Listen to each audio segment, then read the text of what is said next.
Hello hi ನಮಸ್ಕಾರ, welcome back to the channels. ಎಲ್ಲರೂ ಹೇಗಿದ್ದೀರಾ? ಹೋಪ್ ಎಲ್ಲರೂ ಚೆನ್ನಾಗಿದ್ದೀರಾ ಅಂತ. ಇವತ್ತಿನ ವೀಡಿಯೋದಲ್ಲಿ ಏನು ಶುರು ಮಾಡ್ತಿದ್ದೀನಿ ಅಂತ ಹೇಳಿದ್ರೆ part 2 of my native vlog ಅಂತಲೇ ಹೇಳ್ಬೋದು. ಸೊ ಇವತ್ತು ಥರ್ಸ್ಡೇ ಆಗಿತ್ತು. ಸೊ ಹಬ್ಬ ಮುಗಿಸ್ಕೊಂಡು ವೆಡ್ನೆಸ್ಡೇ ಗೌರಿ ಹಬ್ಬ ಆಯಿತು. ಥರ್ಸ್ಡೇ ಬೆಳಗ್ಗೆ ಎದ್ದು ನಾನು ಅಮ್ಮ ದೇವಸ್ಥಾನ ಕೊಟ್ಟಿದ್ವಿ ನಮ್ಮ ಮನೆ ದೇವರಿಗೆ. ನಮ್ಮ ಒಂದು ಮೂಲ ಮನೆ ದೇವ್ರು ಅಂದರೆ ಇದೆ. ಆ್ಯಕ್ಚುಲಿ ನಮ್ಮ ಮನೆ ದೇವರು ವೆಂಕಟೇಶ್ವರ ಸ್ವಾಮಿ. ಸೊ ಈ ದೇವ್ರು ಇವಾಗ ತೋರಿಸ್ತೀನಲ್ವ, ಸೊ ಅದು ಮೂಲ ಮನೆ ದೇವ್ರು ಅಂತಲೇ ಹೇಳ್ಬೋದು. ಸೊ ಅಲ್ಲಿಂದ ನಮ್ಮ ಮೇನ್ ಪೂಜೆ ಆಗಲಿ ಪುನಸ್ಕಾರ ಎಲ್ಲ ಸ್ಟಾರ್ಟ್ ಆಗೋದು. ಸೊ ವೆಂಕಟೇಶ್ವರ ಸ್ವಾಮಿ ಶನಿವಾರ ವಾರ, ಬಟ್ ನಾವು ಫ್ರೈಡೇ ನೈಟು ರಿಟರ್ನ್ ಆಗಬೇಕಾಗಿತ್ತು. ಸೊ ಆ ರೀಸನಿಗೋಸ್ಕರ ಮತ್ತೆ ನಾವು ಹೋಗೋಕ್ಕಾಗಲ್ಲ ಅಂದ್ಬಿಟ್ಟು ಹೆಂಗೋ ಥರ್ಸ್ಡೇ ಫ್ರೀ ಇದ್ವಿ ಅಂದ್ಬಿಟ್ಟು ನಾನು ಅಮ್ಮ ಹೋಗಿ ದೇವ್ರ ದರ್ಶನ ಮಾಡಿಕೊಂಡು ಬಂದ್ವಿ. ಯಾರೂ ಇರಲಿಲ್ಲ, ಇವನ್ ಪೂಜಾರಿ ಕೂಡ ಇರಲಿಲ್ಲ. ಸೊ ಈ ದೇವಸ್ಥಾನ ಆಲ್ಮೋಸ್ಟ್ ಓಪನ್ ಇರುತ್ತೆ, ಯಾಕಂದರೆ ಬೇರೆ ಬೇರೆ ಕಡೆಯಿಂದ ಭಕ್ತಾದಿಗಳು ಬರ್ತಾ ಇರ್ತಾರೆ. ಸೊ ಆ ರೀಸನ್ಗೆ ದೇವಸ್ಥಾನ ಓಪನ್ ಬಿಟ್ಟಿರ್ತಾರೆ, ಗರ್ಭಗುಡಿ ಮಾತ್ರ ಕ್ಲೋಸ್ ಇರುತ್ತೆ. ಈಚೆ ಎಲ್ಲ ನಾವು ಹೋಗಿ ದರ್ಶನ ಮಾಡ್ಕೊಂಡು ಬರ್ಬೋದು. ಹಾಗೆ ಸುತ್ತಮುತ್ತಲೂ ದೇವಸ್ಥಾನ ಗರ್ಭಗುಡಿಲಿ ದೇವ್ರುಗಳು ಇಟ್ಟಿರ್ತಾರೆ. ಇದು ಭೂತಪ್ಪ ಅಂತ ಹೇಳ್ತಾರೆ. ಆವಾಗಲೇ ತೋರಿಸಿದ್ದು ಚೌಡಮ್ಮ. ಸೊ ಒಂದು ಓವರಾಲ್ ತೋರಿಸ್ತೀನಿ ದೇವಸ್ಥಾನ ಯಾವ ಥರ ಕಾಣುತ್ತೆ ಅಂತ. ಸೊ ಈ ಥರ ಕಾಣಿಸುತ್ತೆ. ತಿಮ್ಮಪ್ಪ ಅಂತ ಹೇಳ್ತಾರೆ ಈ ದೇವಸ್ಥಾನ, ಹತ್ತೂರು ತಿಮ್ಮಪ್ಪ. ತುಂಬಾ ಚೆನ್ನಾಗಿ ಈ ಊರಲ್ಲಿ ಜಾತ್ರೆ ಆಗುತ್ತೆ. ಸೊ ನಾನು ಆ ಒಂದು ಕ್ಲಿಪ್ಪಿಂಗ್ನು ಕೂಡ ಆ ಒಂದು ವೀಡಿಯೋನು ನಿಮ್ಮ ಜೊತೆ ಶೇರ್ ಮಾಡ್ಕೊಂಡಿನಿ. ಸೊ ಯಾರೆಲ್ಲ ಇನ್ನೂ ಆ ವಿಡಿಯೋ ಹೋಗಿ ನೋಡಿಲ್ವೋ ದಯವಿಟ್ಟು ಹೋಗಿ ನೋಡಿ. ನನ್ನ ಒಂದು ಪೇಜ್ ಓಪನ್ ಮಾಡಿದ್ರೆ ನಿಮಗೆ ಪ್ರತಿಯೊಂದು ವೀಡಿಯೋ ಕ್ಲಿಪ್ಪಿಂಗ್ಸ್ ಗೊತ್ತಾಗುತ್ತೆ. ಆ್ಯಂಡ್ ನೀವು ಇಲ್ಲಿ ನೋಡ್ತಾ ಇರ್ಬೋದು ಎಷ್ಟು ಬ್ಯೂಟಿಫುಲ್ಲಾಗಿ ಆ ಒಂದು ಕೋಕೋನಟ್ ಟ್ರೀಸ್ ಆಗಲಿ, ಅದಾದಮೇಲೆ ಮೋಡ, ಆ್ಯಂಡ್ ಅಲ್ಲೇ ಸ್ಕೂಲ್ ಕೂಡ ಇದೆ. ಆ್ಯಂಡ್ ಭಕ್ತಾದಿಗಳಿಗೆ ರೂಮ್ಸ್ ಫೆಸಿಲಿಟಿ ಕೂಡ ಇರುತ್ತೆ. ಬೇರೆ ಬೇರೆ ಊರಿಂದ ಬಂದಿರೋರು ಅಲ್ಲಿ ಸ್ಟೇ ಆಗ್ಬೋದು. ಆ್ಯಂಡ್ ಛತ್ರ, ಮದುವೆ ಮಾಡೋರು, ನಾಮಕರಣ ಮಾಡೋರು, ಫಂಕ್ಷನ್ ಮಾಡೋಕ್ಕೆ ಛತ್ರ ಎಲ್ಲ ಕೂಡ ಇದೆ. ಬ್ಯಾಕ್ ಸೈಡಲ್ಲಿ ಈ ಥರ ನಾಗರಿಕಲ್ಲಿ ಇಟ್ಟಿರ್ತಾರೆ. ಸೊ ಅಮ್ಮ ಪೂಜೆ ಮಾಡ್ತಾಯಿದ್ರು. ಹೋಗಿ ನಾವು ಪೂಜೆ ಮಾಡಿಕೊಂಡು ಮನೆಗೆ ಬಂದಿದ್ದಾಯಿತು. ಆ್ಯಂಡ್ ಇವಾಗ ಅಲ್ಲಿ ಗೌರ್ಮೆಂಟ್ ಸ್ಕೂಲ್ ಇದೆ ಅಂತ ಹೇಳಿದ್ನಲ್ಲ, ಸೊ ನೀವು ಅಲ್ಲಿ ನೋಡ್ಬೋದು ಬ್ಯಾಕ್ ಸೈಡಲ್ಲೇ ಗೌರ್ಮೆಂಟ್ ಸ್ಕೂಲ್ ಕೂಡ ಇದೆ. ನಮ್ಮ ಒಬ್ಬರು ರಿಲೇಟಿವ್ ಅಲ್ಲಿ ವರ್ಕ್ ಕೂಡ ಮಾಡ್ತಾಯಿದ್ದಾರೆ. ನಾವು ಅವತ್ತು ಹೋದಾಗ ಅವ್ರು ಇದ್ದರೂ ಅಲ್ವೋ ಗೊತ್ತಿಲ್ಲ, ನಾವು ಅವ್ರನ್ನ ಮಾತಾಡ್ಸೋಕ್ಕಾಗಿಲ್ಲ. ಅಲ್ಲಿ ಚಿಕ್ಕ ಚಿಕ್ಕ ಮಕ್ಕಳೆಲ್ಲ ಇದ್ದರು. ಸೊ ಅವ್ರ ಕೈಯೆಲ್ಲ ಹಾಯೆಲ್ಲ ಹೇಳ್ಸಿದ್ದೆ ನಾನು, ಚೆನ್ನಾಗಿತ್ತು ಅಂತ. ಆ್ಯಂಡ್ ನೀವು ನೋಡ್ಬೋದಲ್ಲಿ ಅವರು ನನಗೆ ಮೇನ್ ಇಷ್ಟ ಆಗಿದ್ದಿಲ್ಲಿ ಕೋಕೋನಟ್ ಟ್ರೀ. ಸುತ್ತ ಕೋಕೋನಟ್ ಟ್ರೀ ಇದೆ, ದೇವಸ್ಥಾನ ಸುತ್ತ ಕೋಕೋನಟ್ ಟ್ರೀ ಇದೆ. ನಾನು ಇಲ್ಲಿ ಹಾಯ್ ಮಾಡ್ತಿದ್ದೆ. ಒಂದು ಹುಡುಗ ಹಾಯ್ ಮಾಡಿಕೊಂಡು ಅವ್ರಿಗೆ ಲಂಚ್ ಟೈಮ್ ಇತ್ತು, ಅವಾಗ ಊಟ ಮಾಡೋಕ್ಕೆ ಅಂತ ಈಚೆ ಬಂದಿದ್ದರು.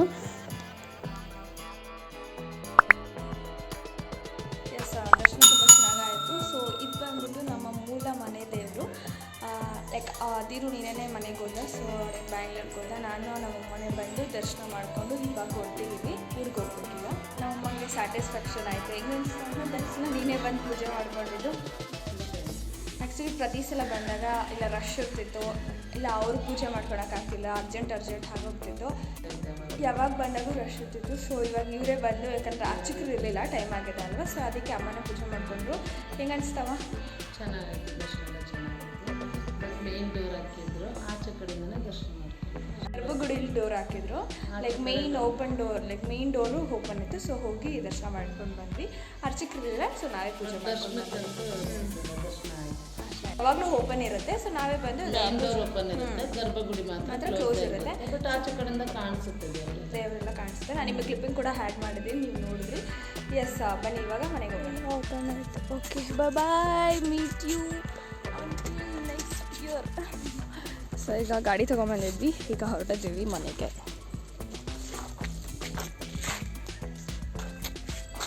ಕೋಕೋನಟ್ ಟ್ರೀಸ್ ಅದಾದಮೇಲೆ ಸಂಜೆ ಊರಿಗೆ ಶಿಲ್ಪಾಕ ವೀಕ್ಷ ಬಂದಿದ್ರಲ್ವ. ಸೊ ಅವಳನ್ನ ಮಾತಾಡ್ಸ್ಕೊಂಬೇಡ ಅಂತ ಹೋಗಿದ್ದೆ. ಅವಳಿಗೆ ಎವ್ವಿ ಹಿಂಸೆ ಕೊಟ್ಟಾಕ್ಬಿಟ್ಟಿದ್ದೀನಿ, ಸಖತ್ ಹೇಳ್ತಾ ಇದ್ಲು. ಸೊ ಆ ಒಂದು ಕ್ಲಿಪ್ಪಿಂಗ್ನು ಶೇರ್ ಮಾಡ್ಕೊಂಡಿದ್ದೀನಿ.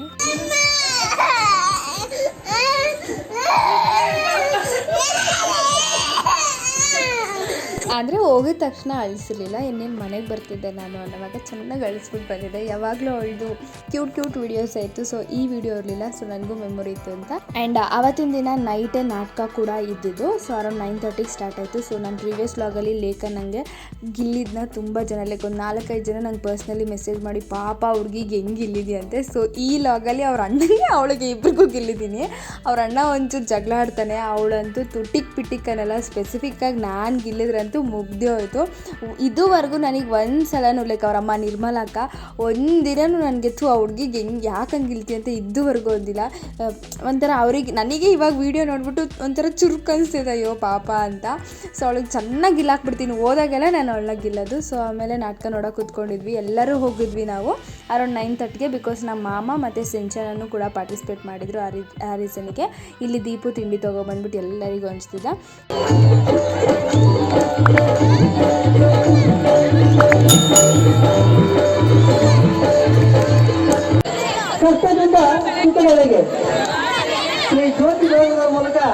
ಕಾರ್ಯಕ್ರಮವನ್ನು ಉದ್ಘಾಟನೆ ಮಾಡುವಾಗ ಈಗ ನಮ್ಮ ಊರಿನ ಹಿರಿಯರು ಹಾಗೂ ವೇದಿಕೆಯಾಗಿರ್ತಕ್ಕಂಥ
ಎಸ್, ಫಸ್ಟ್ ನಾನು ಹೇಳ್ಬಿಡ್ತೀನಿ. ಇವರು ನಮ್ಮ ಮಾಮ, ನಮ್ಮಮ್ಮ ಅವರ ಸ್ವಂತ ಚಿಕ್ಕ ಅಣ್ಣ. ಸೊ ಅವರು ಪಾರ್ಟಿಸಿಪೇಟ್ ಮಾಡಿದರು ಡ್ರಾಮಾದಲ್ಲಿ. ಲೈಕ್ ಅವ್ರದ್ದೇ ಮೇಯ್ನ್ ಪಾತ್ರ ಇತ್ತು ಅಂತ ಹೇಳ್ಬೋದು. ಸೊ ಆ್ಯಕ್ಚುಲಿ ಹೇಳಬೇಕು ಅಂದರೆ ನಾನು ಈ ಹಳ್ಳಿ ನಾಟಕ ಫಸ್ಟ್ ಟೈಮ್ ನೋಡಿದ್ದು. ತುಂಬಾ ಎಂಟರ್ಟೈನ್ಮೆಂಟ್ ಆಗಿತ್ತು, ತುಂಬಾ ಚೆನ್ನಾಗಿತ್ತು. ಅರೌಂಡ್ 9:30 ಸ್ಟಾರ್ಟ್ ಆಗೋಷ್ಟರಲ್ಲಿ ಅರೌಂಡ್ 10:30, 11 ಆಗಿತ್ತು. ಲೈಕ್ ನೈಟ್ 11 o'clock ಬೆಳಗಿನ ಜಾವ 6 ಗಂಟೆವರೆಗೂ ಕದಲ್ದಿರ ಕುತ್ಕೊಂಡು ನೋಡಿದ್ದೀನಿ. ಅಂದರೆ ನೀವೇ ಯೋಚನೆ ಮಾಡಿ ಯಾವ ಥರ ಇತ್ತು ಇಂಟ್ರೆಸ್ಟಿಂಗ್ ಆಗಿ ಅಂತ. ಸಖತ್ತಾಗಿತ್ತು ನಾಟಕ ಮಾತ್ರ. ನಿಜವಾಗ್ಲೂ ಈ ಥರ ಇಷ್ಟು ಚೆನ್ನಾಗಿ ಮಾಡ್ತಾರೆ ಅಂತ ನನಗೆ ಗೊತ್ತಿರಲಿಲ್ಲ. ಆ್ಯಂಡ್ ಇಲ್ಲಿ ನೀವು ನೋಡ್ತಿದ್ದೀರಲ್ಲ, ಸೊ ಇವ್ರ ಹೆಸರು ನಾಗರಾಜ್ ಅಂತ. So heavy comedy. ಅರ್ಧ ನಾನು ನಾಟಕ ನೋಡೋಕ್ಕೆ ಕಾರಣ ನಾಗು ಅಂತಲೇ ಹೇಳ್ಬೋದು. ಸೊ ಸಖತ್ ಕಾಮಿಡಿ, ಜಾಸ್ತಿ ಡಬಲ್ ಮೀನಿಂಗ್ ಇತ್ತು. ಫುಲ್ಲು ನಾನು ಹಂಗೆ ವಾಯ್ಸ್ ಕೊಡೋಕ್ಕಾಗಲ್ಲ, ಬಿಕಾಸ್ ಕಾಪಿ ರೈಟ್ಸ್ ಬರುತ್ತೆ ನನಗೆ. ನಿಜವಾಗ್ಲೂ ಸಖತ್ ಎಂಟರ್ಟೈನ್ಮೆಂಟ್ ಆಗಿತ್ತು. ಸೊ ಈಗ ಇವ್ರ ನಾಗು ಪಾತ್ರ ಬಂದುಬಿಟ್ಟು ಬಳೆ ಮಾರೋ ಪಾತ್ರ ಆಯಿತು. ಸೊ ಫಸ್ಟ್ ನಮ್ಮ ಮಾಮನ ಬಂದು ಕೆಂಪೇಗೌಡ ವೇಷದಲ್ಲಿ ಬಂದಿದ್ದು. ತುಂಬಾ ಚೆನ್ನಾಗಿತ್ತು ಪಾತ್ರ ಮಾತ್ರ. ಆ್ಯಂಡ್ ನಾನು ಎಕ್ಸ್ಪೆಕ್ಟೇ ಮಾಡಿರಲಿಲ್ಲ ಇಷ್ಟು ಚೆನ್ನಾಗಿ ಬರುತ್ತೆ ನಮ್ಮ ಮಾಮಂದು ವಾಯ್ಸ್ ಅಂತ. ಬಿಕಾಸ್ ನಮ್ಮ ಮಾಮಂಗೆ ಸ್ವಲ್ಪ ವಾಯ್ಸ್ ಹೋಗ್ಬಿಟ್ಟಿತ್ತು. ನಾವೆಲ್ಲ ಇದೇ ಯೋಚನೆ ಮಾಡ್ತಿದ್ವಿ, ಅಯ್ಯೋ ಹೆಂಗೆ ಬರುತ್ತೋ ಅಂತ. ಬಟ್ ಪರ್ಫೆಕ್ಟಾಗಿ ಮಾಡಿದ್ರು. ಆ್ಯಂಡ್ ಊರಲ್ಲಿರೋ ಜನನೂ ಅಷ್ಟೇ ತುಂಬ ಅಪ್ರಿಷಿಯೇಟ್ ಮಾಡ್ತಾಯಿದ್ರು ನಮ್ಮ ಮಾಮನ. ಆ್ಯಂಡ್ ಎಷ್ಟು ಜನ ಸೇರಿದ್ರು ಅಂದರೆ ಗುರು, ನಾನು ನಿಜವಾಗ್ಲೂ ಅಂದ್ಕೊಂಡಿರಲಿಲ್ಲ. ನಮ್ಮ ತಾತ ಮನೆಯಲ್ಲೇ ಕೂತ್ಕೊಂಡು ರೋಡಲ್ಲಿರೋ ಜನನಲ್ಲಿ ಗಾಡಿಗಳನ್ನ ನೋಡೇ ನಮ್ಮ ತಾತ ಸಾಕೋಗ್ಬಿಟ್ಟಿದ್ದಾರೆ. ಅಷ್ಟು ಜನ ಬಂದಿದ್ದರು. ಸುತ್ತಮುತ್ತ ಇರೋ ಹಳ್ಳಿ ಜನ ಎಲ್ಲರೂ ಬಂದಿದ್ದರು. ಬಿಕಾಸ್ ತುಂಬ ದಿನಗಳ ನಂತರ ನಮ್ಮ ಮಾಮ ಊರಲ್ಲಿ ನಾಟಕ ಮಾಡಿದ್ದು. ಎಷ್ಟೋ ವರ್ಷಗಳಾಗೋಗಿತ್ತಂತೆ. ಅರೌಂಡ್ ಒಂದು 6 to 7 years, ಇನ್ನೂ ಜಾಸ್ತಿನೇ ಆಗಿತ್ತು ಅನಿಸುತ್ತೆ. ಆ ಥರ ಲೈಕ್ ಈ ಥರ ನಾಟಕ ಮಾಡಿ ಲೈಕ್ ನಮ್ಮ ಮಾಮ ಊರಲ್ಲೇ ಅಲ್ಲ, ಸುತ್ತಮುತ್ತ ಹಳ್ಳೀಲೂ ನಾಟಕ ಮಾಡೇ ತುಂಬ ವರ್ಷಗಳಾಗೋಗಿತ್ತಂತೆ. ಈ ಕೋವಿಡ್ ಬಂದಾಗಿಂದ ಸ್ವಲ್ಪ ಕಮ್ಮಿ ಆಗೋಗ್ಬಿಟ್ಟಿತ್ತು. ಮುಂಚೆ ಅಟ್ಲೀಸ್ಟ್ ಇತ್ತಂತೆ. ಸೊ ಕೋವಿಡ್ ಬಂದಮೇಲೆ ಫುಲ್ ಕಂಪ್ಲೀಟ್ಲಿ ಕಮ್ಮಿ ಆಗೋಗ್ಬಿಟ್ಟಿತ್ತು. ಸೊ ಅದಕ್ಕೆ ಸುತ್ತಮುತ್ತ ಇರುವ ಹಳ್ಳಿ ಜನ ಎಷ್ಟು ಬಂದಿದ್ರು. ಆ್ಯಂಡ್ ಕಂಪ್ಲೀಟ್ಲಿ ಅರೌಂಡ್ ಒಂದು ಮಧ್ಯರಾತ್ರಿ 2-2:30ವರೆಗೂ ಜನ ಅಷ್ಟೇ ಇತ್ತು. ಅಷ್ಟೇ ಚೆನ್ನಾಗಿ ಕುತ್ಕೊಂಡು ನೋಡಿದರೆ ಅಷ್ಟೇ ಚೆನ್ನಾಗೂ ಕೇಳಿಸ್ತಾ ಇತ್ತು. ಈ ಎಕೋ ಎಲ್ಲ ಅಷ್ಟಿರಲಿಲ್ಲ. ನನಗೆ ಮೇ ಬಿ ಈ ವಿಡಿಯೋದಲ್ಲಿ ಇವಾಗ ನೋಡ್ತಾ ಇರುವಾಗ ನನಗೆ ಎಕೋ ಕೇಳಿಸ್ತಾ ಇತ್ತು. ಸೊ ಈ ಥರ ಲೈಕ್ ವಿಡಿಯೋದಲ್ಲಿ ಕ್ಯಾಪ್ಚರ್ ಆಗಿರೋ ಥರ ಇಲ್ವಿಲ್ಲ. ನಿಜವಾಗ್ಲೂ ಡೈರೆಕ್ಟಾಗಿ ನೋಡೋಕ್ಕೆ ಬೊಂಬಾಟಾಗಿತ್ತು. ಸೊ ನನಗಂತೂ ತುಂಬಾ ಇಷ್ಟ ಆಗೋಯಿತು. ಅದು ನಾನು ಕದಲ್ದಿರ ನೋಡಿದ್ದೀನಲ್ಲ, ಅದು ನನಗೆ ಇನ್ನೂ ಸ್ಯಾಟಿಸ್ಫ್ಯಾಕ್ಷನು. ನೆಕ್ಸ್ಟ್ ಡೇ ಫ್ರೈಡೇ ಬೆಳಗ್ಗೆ 6 ಗಂಟೆಗೆ ಮಲಗಿದವಳು ಮಧ್ಯಾಹ್ನ 1 ಗಂಟೆಗೇನೋ ಎದ್ದಿದ್ದೀನಿ. ಸೊ ಫುಲ್ ಡೇ ರೆಸ್ಟ್ ತೊಗೊಂಡು, ಯಾಕಂದರೆ ಅವತ್ತಿನ ದಿನ ನೈಟ್ ನಾವು ಜರ್ನಿ ಬೇರೆ ಬರಬೇಕಾಗಿತ್ತಲ್ಲ. ಸೊ 1 ಡೇ ಫುಲ್ ರೆಸ್ಟ್ ತೊಗೊಂಡಿದ್ದೀನಿ. ಚಿಕ್ಕ ಪುಟ್ಟ ರಾ ಕ್ಲಿಪ್ಸ್ ಹಾಗೆ ಹಾಕ್ತೀನಿ, ಹಾಗೆ ನಿಮಗೂ ಬೋರ್ ಆಗಬಾರ್ದು. ಆ್ಯಂಡ್ ಕಾಪಿ ರೈಟ್ಸ್ ಕೂಡ ಆಗುತ್ತೆ ಅಂತ ಅಲ್ಲೆಲ್ಲೆಲ್ಲೂ ಅದೊಂಚೂರು ಸಿಂಕ್ ಮಾಡಿ ಹಾಕ್ತೀನಿ. ನೀವು ನೋಡಿ ಎಂಜಾಯ್ ಮಾಡಿ.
ಇಷ್ಟೇನೆ ನಂಬಿ ಬಂದ ಗೋದಾವರಿಯನ್ನ ಬಿಟ್ಟು ನೀನು ಜೈಲು ಸೇರ್ಬೇಕು ಅಂತ ಇದೆಯಾ? ಬೇಡ.